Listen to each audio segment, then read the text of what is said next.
Si Tuba Buyak Usten, na nagsimulang mag-shower ng mga papuri pagkatapos mairehistro ang kanilang pag-iibigan, ay hindi napigil ang purihin si Enjan at Yurek.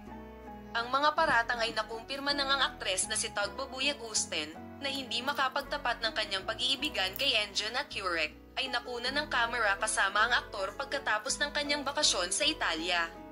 Si Tuba Buyak Usten, na naging panauhin sa Senem Aidenlic Comontel program broadcast sa isang digital platform, sa pagkakataong ito ay pinuri ang kanyang kasintahan ang mga alegasyon ng pag-iibigan sa pagitan ni Tuba Buyak Usten at Enjan at Yurek ay nabunyag ng mahuli ang duo na sumasayaw matapos makipaghiwalay.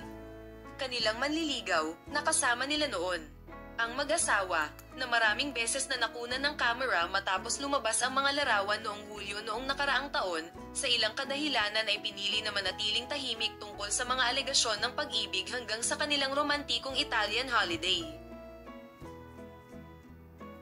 Ang mag-asawa, na nakitang magkasama sa paliparan kanina, ay muling kinumpirma ang kanilang pagmamahalan mula sa kanilang mga dokumento.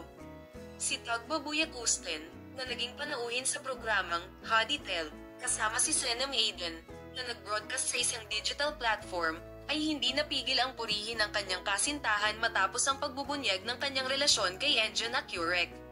Sinabi niya tungkol kay Enjan at Yurek, siya ay maganda, matagumpay, napakatalino, isa sa mga pinakadakilang talento ng Turkey. Sa palagay ko siya ay parehong napakabuti at napaka-talented.